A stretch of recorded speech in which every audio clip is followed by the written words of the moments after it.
Ladies and gentlemen, welcome to It's Rainmaking Time. Happy New Year to everybody around the world. I really wanted to open 2010 with an inquiry into polar bears, apparently the second most favorite animal in the world, an animal that has captured the hearts of people and families and children.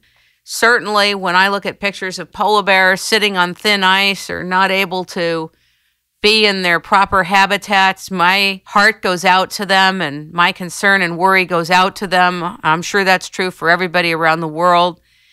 And so many times in life, when a subject or a focus becomes politicized, oftentimes we miss the facts. We miss some elemental, integral aspects of whatever that focus is that may be taken out of context, or we're only getting a small snapshot of information, so it looks like that's all the information or the major focus of information.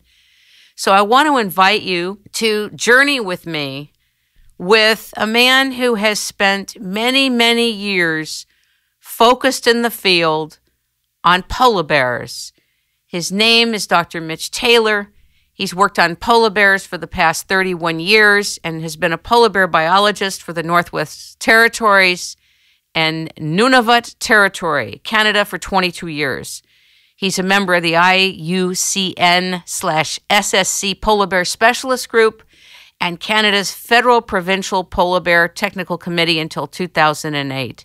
Dr. Taylor has published over 50 scientific papers on polar bear-related topics, has conducted and participated in field research programs on most of the world's polar bear populations.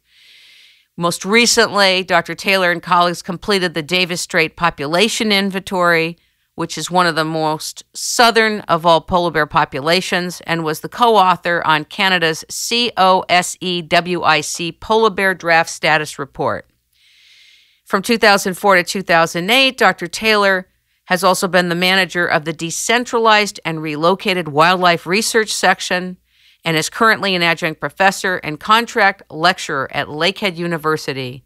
He maintains a private contracting business practice in the Thunder Bay area, and his current research interests include polar bear population enumeration and demography, managing polar bears in a changing environment, and climate change. Ladies and gentlemen, please welcome Dr. Mitch Taylor to It's Rainmaking Time. Good day, sir. Good day, Kim. Thanks for having me on. You have quite a controversial reputation, and we cannot leave the elephant that's in the room as if it's not in the room. What is the controversy about regarding your studies and what it is that you've talked about? And maybe we can get that out of the way so that then we can really talk about the most important part of your work, which is on polar bears. Well, sea ice has declined over the last 30 years in the Arctic, and the IPCC has published a number of things indicating that they feel that the reason for the warming trend and the sea ice decline that has been observed is anthropogenic carbon dioxide accumulation in the atmosphere. So greenhouse warming has been accepted by most of my colleagues as the cause of sea ice declines, and because the carbon dioxide is forecast to continue to accumulate and the warming from that is progressive, they're quite concerned about polar bear populations throughout the Arctic basin because they feel that this warming trend will cause continued erosion and deterioration of the sea ice habitat and have first nutritional, then demographic impacts on polar bear populations throughout the basin. So I, on the other hand, do not feel that the evidence for anthropogenic global warming is all that convincing. I'm certainly not denying that there was a warming trend in the 80s and 90s, nor am I denying that the sea ice has generally declined from historical levels in the previous century. But when I look at the arguments that are presented for how that occurs, and especially the last 10 years of data, which shows that globally at least warming was first arrested and now the Earth has cooled since 2003, I start to wonder if the cause is perhaps not more natural, and if it is natural, maybe less likely to be progressive. And so I think there's more room for optimism regarding polar bear populations. Yeah, I did not know that the sea ice was melting literally. I really, like some other people out there, thought that maybe it was taken out of context. So let's talk about the sea ice, since this is where the action is. Is it melting? And if it is melting and has been melting, what do you think it's from? Well, the sea ice is basically, there's a distinct seasonality to the Arctic. It's freezes in the winter and melts in the summer. That's nothing new. But the degree of melting and the onset of freezing is kind of what's changed. And what my colleagues in Canada have observed is that, especially in some of the southern populations like Western Hudson Bay, the sea ice melts every year. In Hudson Bay, the ice is completely gone, and the bears come ashore for that open water season and have a kind of a land retreat during summer, and then return to the ice when it freezes again, except for the denning females. When it freezes again, and that's part of their annual cycle, that's part of their ecology, they're adapted to that. But as that open water period gets longer and longer, that means they spend an increasing number of days onshore fasting. And over time, again, through long-term studies, they identified a decline in body mass, and then eventually a decline in recruitment, and then a decline in some of the survival rates, and eventually even documented a population decline. And while I could probably quarrel with my colleagues about some of the aspects of that study, I think the evidence is pretty strong that that's actually occurred. So, at the same time, not exactly concurrently, but over time, colleagues in Alaska with USGS program there have seen, especially sea ice in the Beaufort Sea, especially in the last decade, retreat a lot in the summer, and the sea ice has declined even through the spring months to the point where they had difficulty conducting research programs that used to be fairly routine, simply because the ice was so broken and so far offshore. And the results of their study indicated that there's also been a dramatic decline in survival rates of all sex and age classes, but particularly adult females. They're estimating that 20% of the adult females die every year in the southern Beaufort Sea right now. And polar bears are a large, long-lived animal. If that's true and that continues, it won't be very long before there are very few, if any, polar bears in that population. So when we look at these things, and ice is included in a variable in the estimates and found to be significant, we can see that there have been changes and that these changes have had demographic impacts on some populations. But again, where I diverge from my colleagues is that from these changes that have been observed, they then take the next step and just look at the model forecasts, the climate model forecasts, and then project into the future what the ice will be like, and then say, geez, if it's this bad now, how bad will it be in 2050? And that's where some of the projections that we're going to lose 2/3 of our polar bears in the next 40 years have come from. And frankly, while I don't, I might find the odd technical thing to discuss with my colleagues on some of the aspects of the study, I just don't find that projection to be warranted. In some articles on the internet that have written about you, some people have said, you don't have the right to speak because you're not a climatologist. What do you know about global warming? And when I read that, I thought to myself, there's so many facets to climate and weather that are part of the mix. And certainly somebody who spent 31 years studying these animals and their habitats in detail and depth could shed some light on what is happening here and what you think the cause or the factors are that are diminishing the sea ice. Well, they have a point. It's not possible for any scientist to know everything about everything. And in science, it's important that we be able to rely on our colleagues in other areas of specialty to provide us with sound information. And when a group of people come forward, like in the IPCC, and say that there's a consensus that all the experts agree that anthropogenic global warming is a reality, and no serious person would ever say anything against it. They would have to be just some crazy conspiracy theory person who's just like not really thinking clearly, right? You can understand where people who aren't experts in something like climatology might be compelled to sort of say, well, if this is the best information that's accepted by this international group that has, government-sponsored representatives, why should we doubt these projections if they're saying that they've got it all figured out and it's all true? But then you actually look at, like, what's happened the last 10 years. Carbon dioxide has gone up. Globally, temperatures have not.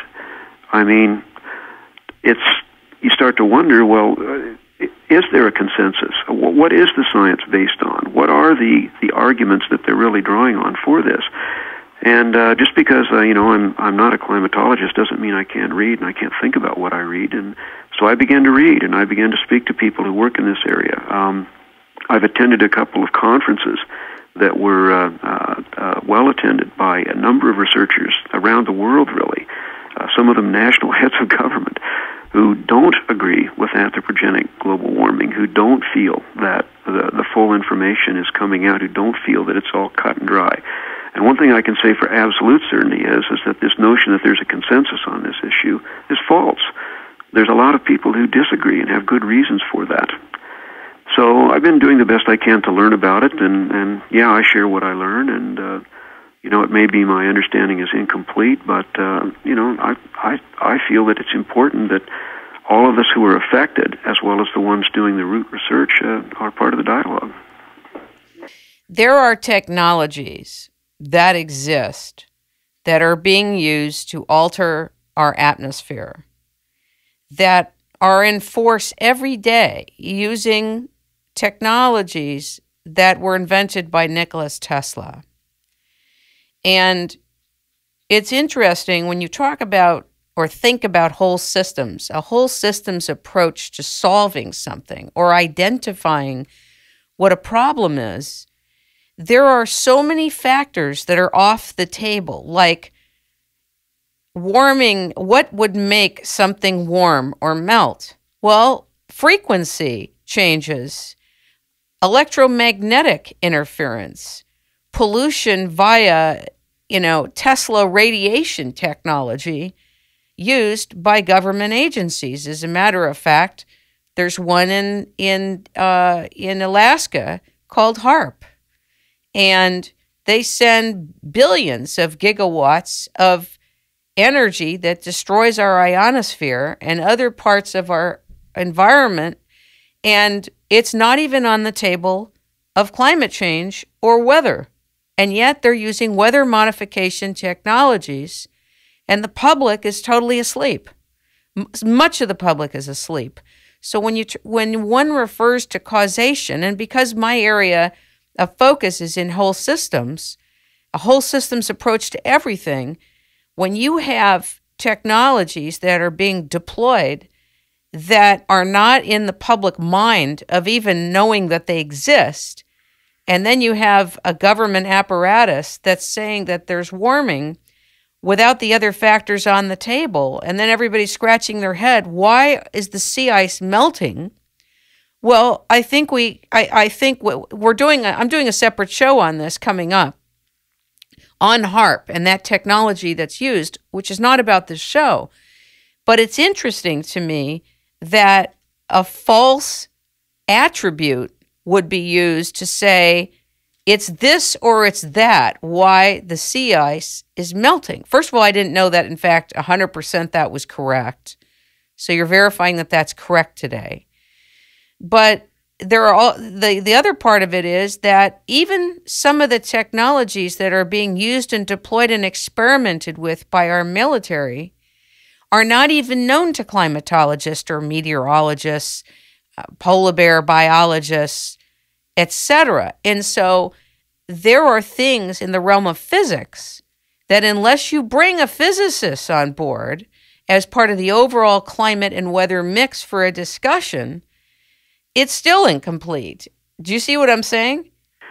Well, I do see what you're saying, and it sort of echoes what I was saying earlier, which is that, most of us that are fully engaged in one aspect of one thing or another, whether it's climate or polar bears or systems research, it's very difficult to know what everyone else is doing and to fully understand it because there just isn't time.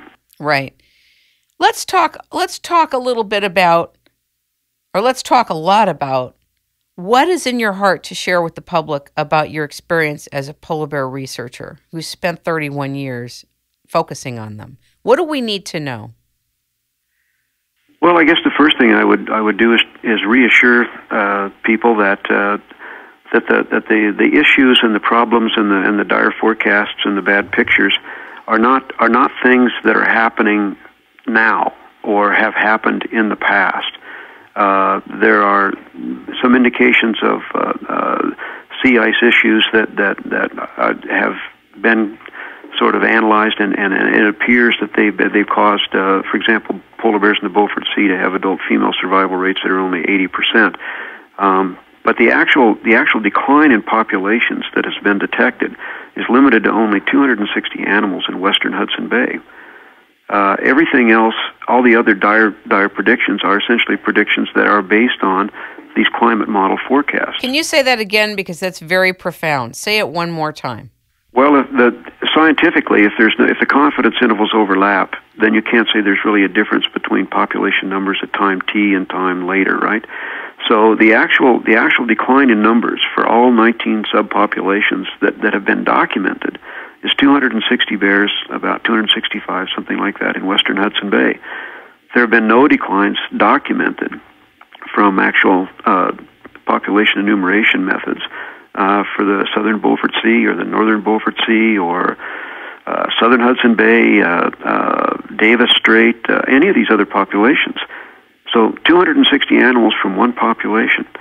That's it. That's what the whole panic is based on. Except that it's not the whole panic. What the panic is really based on is the notion that if what's been observed in these areas continues as the IPCC forecasts it will, then we'll see these things at some later date. So there's lots of polar bears. There's no real, certainly the uncertainty is great enough that no one could really say if polar bears have even changed in numbers or not. Those declines in that one population could easily have been made up by increases in another population for whatever reason, improved management of the harvest or improved conditions from global warming even, because some of the areas that didn't have many polar bears because of heavy multi-year ice may be more favorable for polar bears now. But mostly that's just uncertainty because no one's really looked. It takes a long time to do these research projects on polar bear populations. And how long does it take? Well, really it takes about 6 or 7 years if you start out with the telemetry that you need to identify the population boundaries. And then you follow that with at least a 3-year survey to get a population estimate and estimates of rates of birth and death. Then you can have a sense of if the population is increasing or declining, what the harvest ought to be.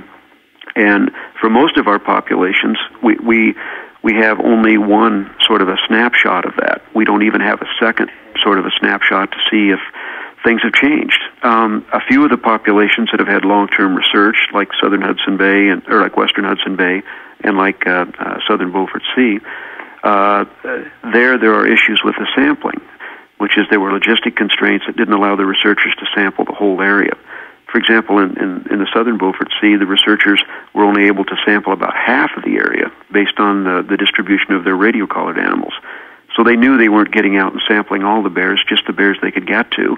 And I mean, they're putting their lives on their line to do that. It's a tough area to work, but is that information reliable? Is there really only 80% survival for adult females, or could maybe that have been underestimated because some of those bears were just not available to be recaptured because they were too far offshore? They argue that it's reliable. Other people might argue differently, but all I'm saying is that not only is it most populations haven't had even a second population inventory. Many populations have never been inventoried, and the ones where we have repeated measures, there are issues with the studies that have done that, sampling issues. When you say sampling, what does that mean? Well, when you do a mark recapture study, you have to sort of cover the whole area so that every bear in that study has some probability of being recaptured. If some, for example, if you had if you were sampling a city, say, and you only worked in the northern half of the city, the people in the southern half of the city would never have any opportunity to be captured or recaptured. So you'd estimate the population would be just the northern half of the city, and you'd get a population estimate that's only half as large as it should be.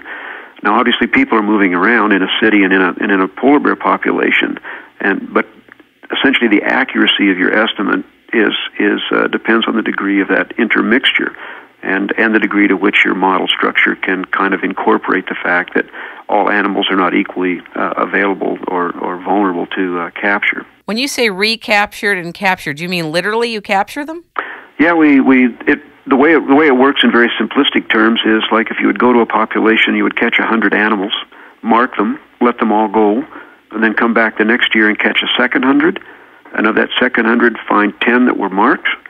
Then you'd figure, okay, that first year, that 100 that we caught was 10% of the total. So we would say there was 1,000 polar bears in that population. Wow. But that assumes that none die. That assumes that none left the area. That assumes that your sampling was completely random. That assumes that every bear in that population is equally vulnerable to being captured and recaptured, and none of those things are true.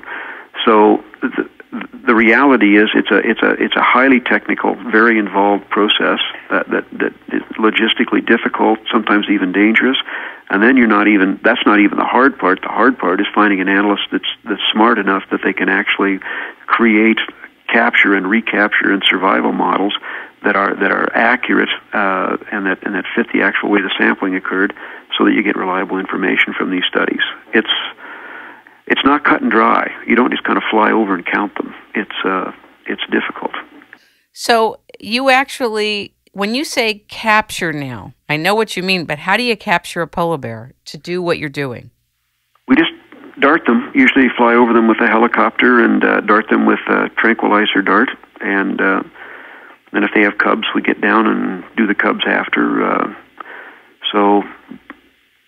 Most people have seen that on TV, with a guy leaning out the window with a little rifle and just, dart them with a mobilization drug and then put the marks on them, put an ear tag in, do a lip tattoo, take the measurements that you need to take, maybe hair sample, maybe claw tip, maybe some blood, maybe some fat, and then get back in the helicopter and do it again. What's it like to be near and touching a polar bear that's sleeping? Well, it's incredible, really. You never get used to it. It's something that tends to bring the best out in people. It's, like I say, difficult conditions sometimes, and the weather's not always the best. It can be really cold, or it can be really rainy in the fall, and sometimes there's bugs. But no one seems to complain. Everybody just kind of pitches in and does their best. We do the best we can to minimize the effect on the bears. You feel kind of lucky to be one of the few people that get to do a thing like that. How long does it take for them from the time they have the dart in them till they pass out and they're sleeping? Usually something like 4 to 6 hours. They can get up and move to a different place to sleep. Most of the time, if I've seen them a day or so later, they're able to run. I would guess it's probably 2 or 3 days, just like general anesthesia, before the bear's probably back to 100%. Wow, so when you dart them, they're really out. Well, you don't want them waking up when you're working on them. Have you ever been worried they would wake up? Well, I never had much experience with the drugs that were used in between Sertraline and Telazol, the one that's being used most times now. But in between, there was a drug combination called ketamine rompin, and it had the bad effect that sometimes the bear would suddenly just wake up in the middle of the handling process. And as I say, that was a time when I wasn't really in the field much, so I never had that experience. But some of my colleagues did, and some of it was pretty exciting. What did they say? They said they were really grateful for Telazol. This is one that's very easy to read, very safe for the bears. It really revolutionized the handling, and the loss rate, the ones that were injured went way down. Canadian Wildlife Service, Ian Sterling and his program really, developed that for the rest of us. Ian Sterling what does he do? Well, he was the Canadian Wildlife Service polar bear biologist, their senior biologist. He's emeritus right now, but still very active. He works out of Edmonton. And he came up with that new drug for polar bears to be tested? Well, the pharmacologist came up with it, but before it can be used, the veterinarian authorities require to go out and field test it, make sure that there's nothing about the delivery or the way it affects, get a large sample size, what are the dosage levels that are appropriate. And then once that work is done, and there's that guidance for the rest of the people to come along and use it, then they're more comfortable allowing others to take it forward. So that's one of the things that the CWS program in Churchill has really done for the rest of not only just polar bears in Canada but around the world, is provided a kind of a field laboratory. And they've done a lot of the development work for telemetry, to testing of new drugs, new methods in physiology, simply because it's easier to access the bears there because they're right outside the community of Churchill.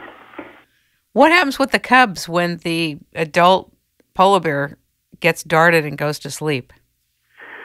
Well, even if they're fairly large, they usually stick pretty close.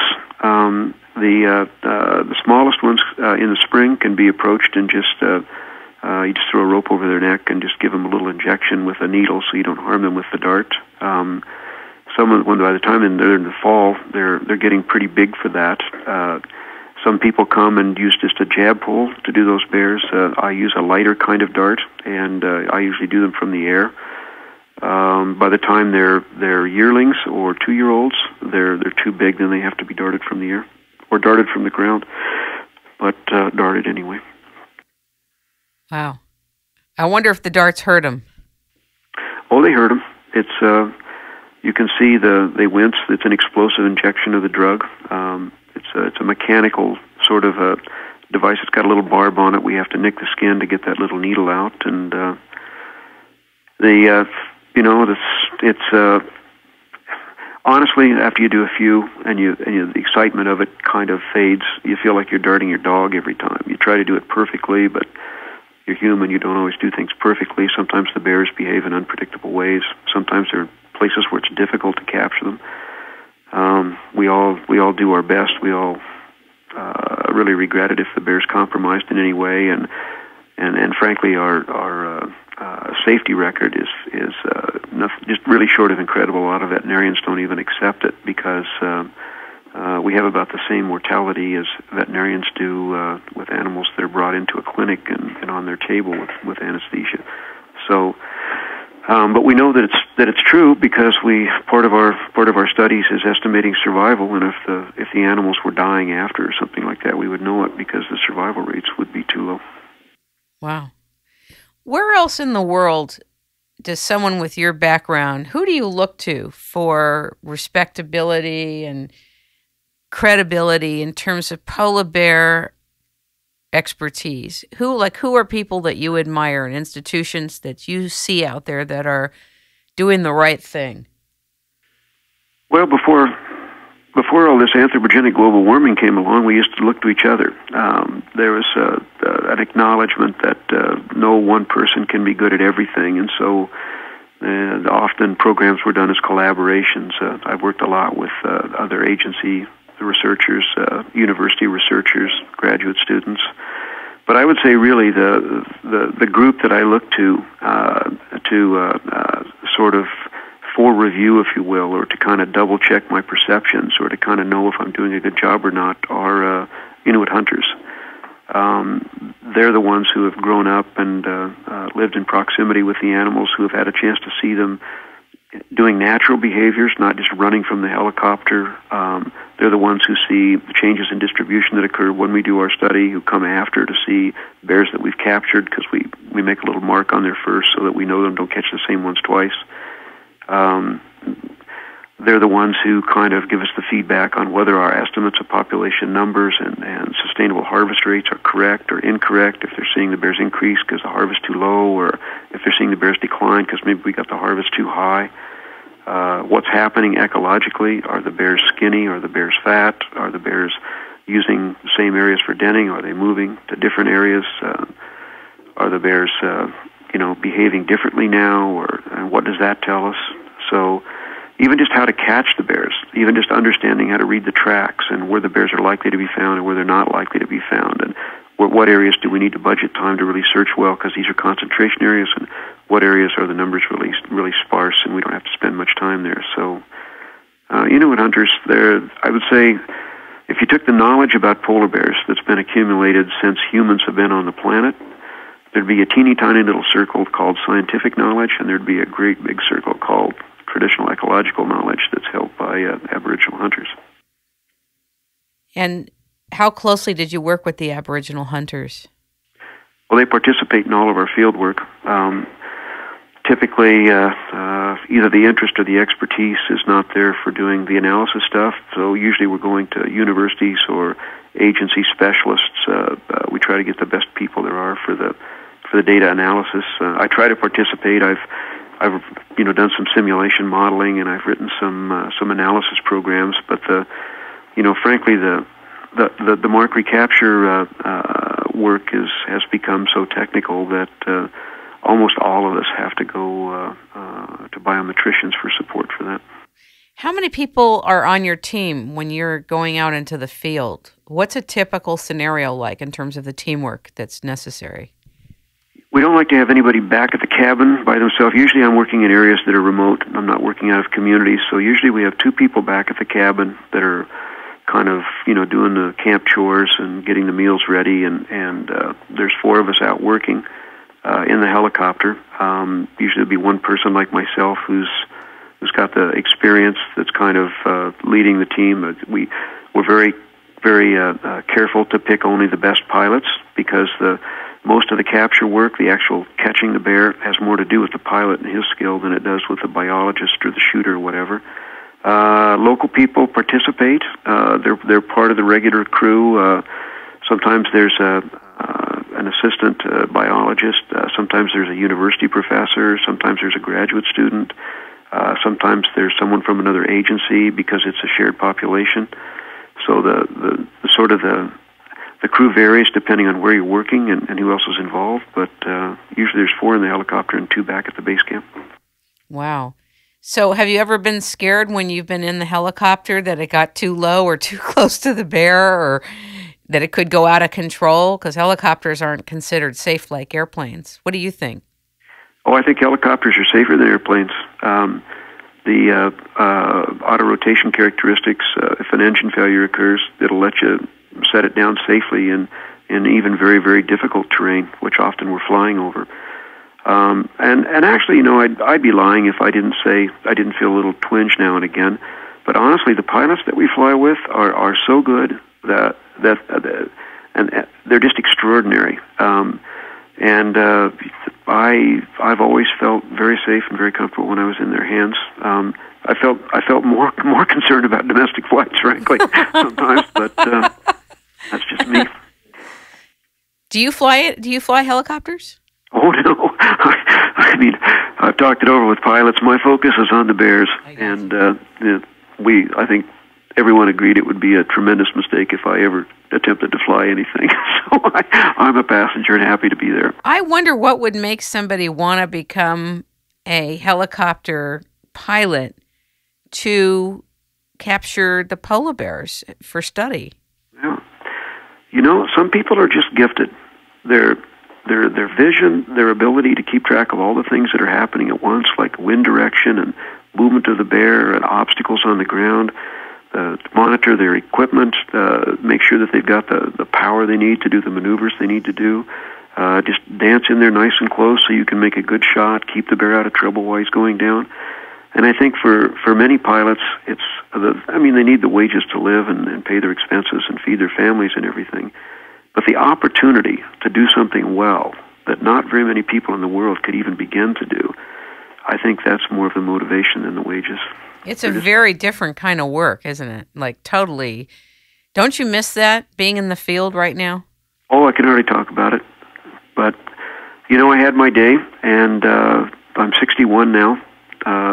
I could still get out there and pound darts into polar bears, I guess, but it's time for the next generation to step up and take their turn, and you don't want to keep it something too long and embarrass yourself. What's the greatest thing that you miss right now about not being in the field? Well, it's just there's no one thing. It's the bears, the hunters, and sharing that information, in context in the field, working with close colleagues. I mean, you're almost like a family out there. You're sharing the same food. You're sharing the same living conditions. You're sharing the same dangers, the same good experiences, the same bad experiences. You're part of a team. There's a sense of community there. I miss that. As I say, it's a real privilege to be able to have access to the funding that's required to do the field work, and I always took that seriously. I always tried to do it well, but in the end, I have to say that there was it was about more than the money for me too. Who funds this type of research? The public through tax revenues. Most of this work is done by government. University people do get involved, and sometimes they bring contributions from NSERC, but that's also tax money. Environmental organizations contribute. Polar Bears International, World Wildlife Fund, are two that I know about. But their access to funding is less, and it's more token and kind of in support funds. The bulk of it's really carried by the jurisdictions that have the mandate for management. Did you retire by choice? Yes, I have to say that I left the government of Nunavut by choice. I wouldn't really say that I retired. I know there's a lot of people who would like to believe that, but that's just wishful thinking. It was time for me to make the move, and an opportunity came to do it in a way that was favorable to me, so I took it. If you had a chance right now and funding was available, would you go back out in the field? I go back out to help teach someone who was in a position to benefit from the training and who had the commitment to take it forward for many, many years. Doing the field work just to be in the field and to see the bears, it's too much respect for the bears. Aboriginal people don't really like researchers just playing with the animals if there's not some point to it. I do it provided I was convinced that the impact on the bears and the kind of the confrontation with cultural values was warranted, that the information was going to be valuable enough. Do people eat the bears? Oh yeah, the bears, they're good to eat. It's essentially a very welcome and very prized change to seals, walrus. It's highly prized. And many of the communities, the quota tags are allocated for hunters to go out and harvest the bears for food, which is then shared with the whole community. Do they kill them painfully or quickly? How do they kill them? Well, they shoot them, and it's not painful. It's painful, but it's an approved way to do euthanasia. They try to minimize the pain, of course, but it's hunting. A lot of hunting is very inhuman, and sometimes what goes on. A lot of times, what goes on in hunting is that the animals don't die quickly, and a lot of times they suffer immensely if they're not killed properly. It can happen, but it doesn't happen very often in Northwest Territories and in Nunavut, where I lived. And the reason is because Aboriginal people are the ones doing most of the hunting, and essentially their regard for wildlife is paramount, and it would just be viewed as a disrespectful way to behave. And even at very young ages, like even grade school, kids are taught how to have the right attitudes toward animals, the right way to do a hunt. Hunting is a very big part of the culture there, and you can't be around people like that without it rubbing off a little bit. So, amazing, that's nice. But I can't really speak to hunting in the South because I haven't been in the South much. Are there other polar bear experts that you get a chance to talk to and converse with now that you're not in the field and that you're teaching full time? I do speak to other people, not as wide a circle as I did when I was Nunavut, for example. When I was working there, it has or shares half of the world's polar bears. So what we were doing in Nunavut had a big impact on not just Canada, but the whole circumpolar basin populations there. I still converse with people who have worked on polar bears in universities. I'm not part of the polar bear specialist group anymore. I don't go to the polar bear technical meetings because that's mainly jurisdictional representatives. So those contacts are not occurring simply because there's no reason to have them. But I still contact some of my old colleagues occasionally, and I'm still working on papers with colleagues that are still active in the field and younger people. Is there anything unique that the polar bears teach us? Well, I don't know that the polar bears are really teaching anything. I think they exist without our support. If we can just like organize our hunting to the point where we don't cause populations to decline, and I think that's in pretty good shape. Not just in Canada, but around the world. Polar bears are pretty good at taking care of themselves. What is going to happen with climate in the future and what impacts that's going to have on polar bears are a big question, but we know polar bears have persisted throughout some fairly significant climate fluctuations in the past, ice ages and interglacial periods, and some of those were even warmer than the times are now. But that does not mean that we should sort of just, take it for granted that they can handle anything we hand out. I mean, it's important to respect them, but you shouldn't sell them short either. I guess I don't really know how to answer that. Okay, I know it was an unusual question. There's another polar bear expert named Marcus, and I don't know his last name. Dr. Marcus in Canada. Marcus Dick. Yes, talk about him. Well, I've worked with Marcus. He's been involved in the Polar Bear Project already twice in his career in a support capacity. He's now doing his PhD at University of Queens. Very, very hard-working individual. As with most young people, new people, he has some very, very interesting new ideas. Looking at polar bear genetics, looking at polar bear nutrition, polar bear behavior, looking at some alternative techniques for enumeration. Looking at tracking polar bears actually by chemical signatures from their foot pads. That's interesting. Wow. He's originally from Germany, but Canadian citizen now, I believe. So, I know him. I respect his work. He would be good to have on to talk about his work as well with polar bears. In terms of what's next for you now at the university, what are you teaching? Well, I'm in a department of geography right now, teaching environmental issues, and I'm teaching, and last semester I taught Canadian geography. This semester I'm adding another course, which is called Nations Within a Nation, looking at Aboriginal political development in Canada. So, social science, natural sciences. I'm actually teaching some undergraduate courses that include climate as one of the things we consider. So maybe some of the people who say I can't talk about it will feel better now. What happens if it gets colder and colder over the next 10 to 15 years? What kind of effect would that have on polar bears, if any? Well, there's some interesting things about greenhouse gases that most people don't really know. One of the things is that if it weren't for greenhouse gases, the temperature on Earth would be about 33 degrees colder centigrade, 33 degrees centigrade colder than it is right now. So that would mean instead of about plus 15 as an average temperature, the average temperature would be like minus 18. Canada would be under a big ice sheet, and people wouldn't probably feel very happy about that. So, having greenhouse gases is not necessarily a bad thing.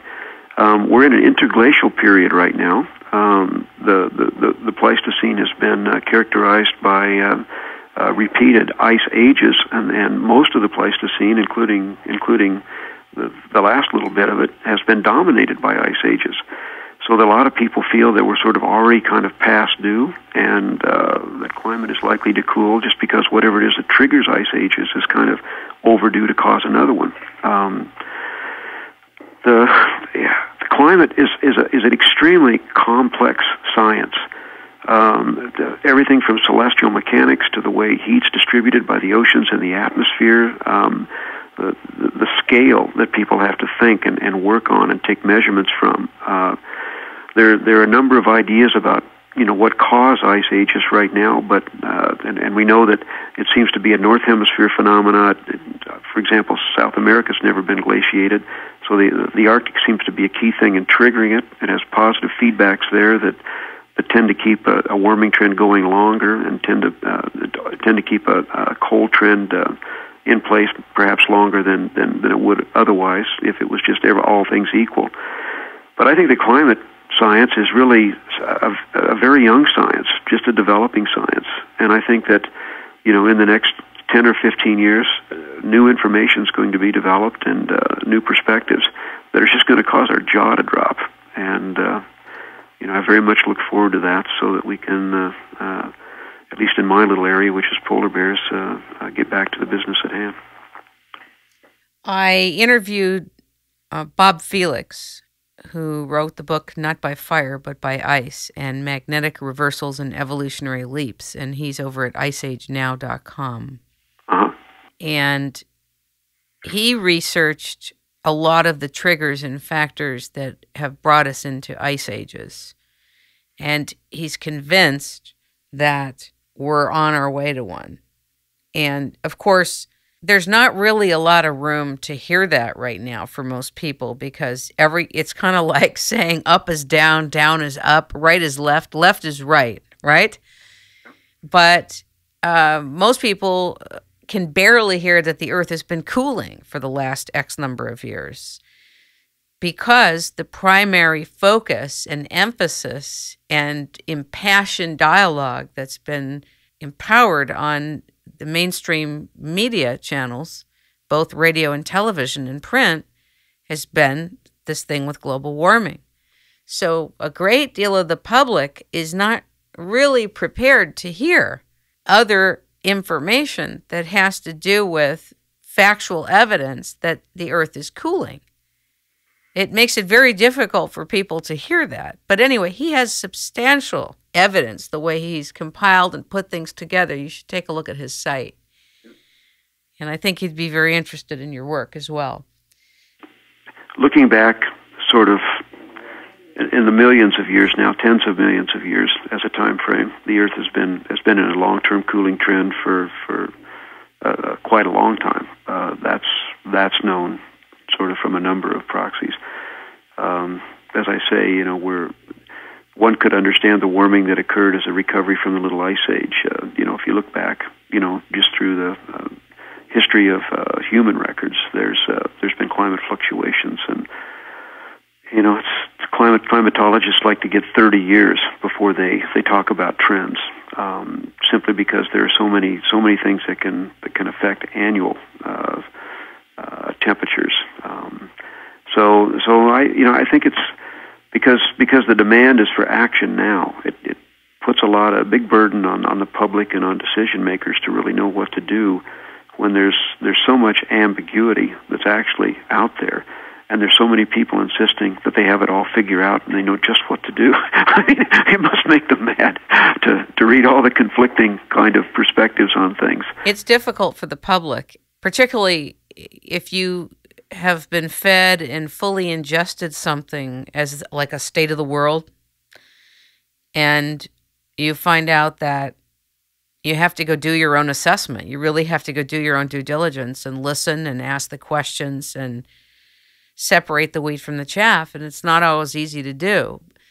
For many people, including myself, who've been very angry at polluters, we're the first people to be hooked into the story, to be, brought into the story and then shown the polar bears. And the polar bears are like the ringleader. They're being used as the ringleaders for the cause. Whose heart wouldn't go out to the polar bears? So, I read an Inconvenient Truth and I was hooked. I took all the models as being facts and never questioned a thing. And one of the most interesting things I've learned in my short inquiry, I've done about 8 shows on the subject in different facets is that the concept of time is so important to properly discerning anything related to climate and weather that if you do not look at the time context properly as you go in to evaluate and to discern, you will definitely ingest great distortion related to climate. Yeah. I've seen some interesting slides where it's a positive trend or a negative trend, just depending on the time frame that's selected. And some of the controversy around the Michael Mann's hockey stick graph that they really wanted to put a perspective out there, and they sort of torqued the data to get it. And the notion that science has become a bit unreliable now because people are only presenting the part of it that supports their views or the action that they want people to take. I think that's really going to cost, not just climate science and polar bear science, but that's actually going to cost science as a practice big time. Because if it's not reliable and it's not credible and it's not consistent, it doesn't sort of, what people say doesn't lasts longer than the next website or the next interview or something like that. People are going to start to doubt the value of science and go back to other ways of knowing, and that would be a pity, I think, because science works pretty well when it's done properly.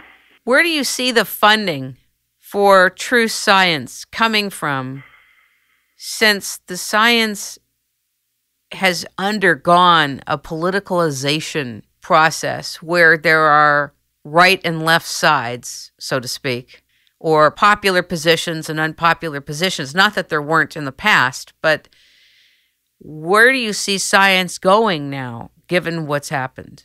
Well, if I could just wave my wand and make it happen, I would try to uncouple the funding of work with the notion that people should be working on something that's socially relevant. Essentially, I think right now a real problem in science is that if you're not working on a problem, you're not working. So essentially you have funding agencies that are basically identifying what are the problems we need to work on here, and then if you're applying to work on those problems, you get funded. If you're doing something that you're just curious about, or you're working on something that no one can see the application on, you're less likely to get funded. If you get funded at all, it'll be at token level. So if you're working on contaminants, well, everything's going to die if you don't sort of know more about these compounds and do something to stop them. If you're working on climate, it's we're going to have another ice age. We're going to have the Earth is going to burn up. If you're working on pretty much anything, if you don't sell it, by pointing out the bad consequences of not knowing, well, you don't get funded. So it's a problem creation league by funding research that way. People should have the freedom to work on what they're interested in. They should have the freedom to pursue ideas. Where I think one thing that we have to look at right now is that we're increasingly globalized. The scientific community is, the economy is, resources are, and globalization with so many different people with so many different perspectives on things, you run a risk of developing a sort of a regimented approach to the way things are done by, international panels like the IPCC or like a number of the initiatives that are coming out of the United Nations right now. You mentioned you had a background in environmentalism, and so do I. But one of the big surprises I had when I came south and kind of picked up the textbooks again is that environmentalism has undergone huge changes. As an example, if you look at the Millennium Ecosystem Report, and you look at some of the recommendations they have for how can we address environmental problems, especially in the developing world where most of the population growth is occurring. The notion is that we're going to do that by economic norming, building up economies, and by working towards social justice goals like equality for women, and that those things will cause the birth rate to go down, and when the birth rate goes down, the impact people have on the environment will go down. And so the goals for environmental things like contaminants and conservation of species and forests, but the goals have become political and social, not the ones that I remember from my graduate school days that were more targeting companies and practices, regulatory process. And is this a good thing?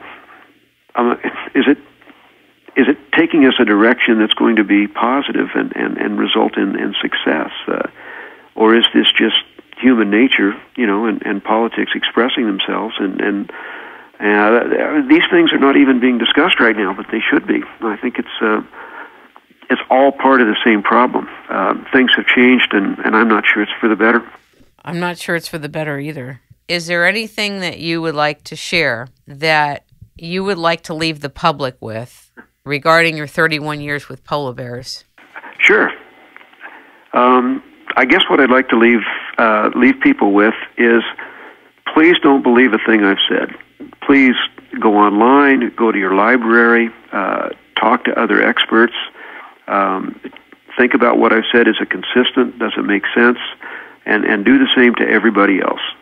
Because even though everybody's busy, and even though there's a lot of technical areas out there, and you can't master them all, there's absolutely no substitute to thinking for yourself. I mean, you have to understand that you can't believe everything you're told. You have to look into it if you are concerned, and you have to think for yourself, and you have to be willing to change your mind if new information comes available. So it's not just from polar bears, but from everything else. I would just encourage people to keep an open mind, think for themselves, be critical of everything you read and everything you hear. Ladies and gentlemen, we have been talking to Dr. Mitch Taylor, who has worked on polar bears for the past 31 years as a polar bear biologist for the Northwest Territories and Nunavut Territory, Canada, for 22 years. If you have any questions or would like to leave any comments after this interview is posted, please feel free to do so. Dr. Taylor, we will welcome you back with other polar bear experts in the future, and we look forward to taking comments from listeners and readers. And we thank you today for opening up 2010, focusing on the second most favorite animal in the world, polar bears. It's rainmaking time.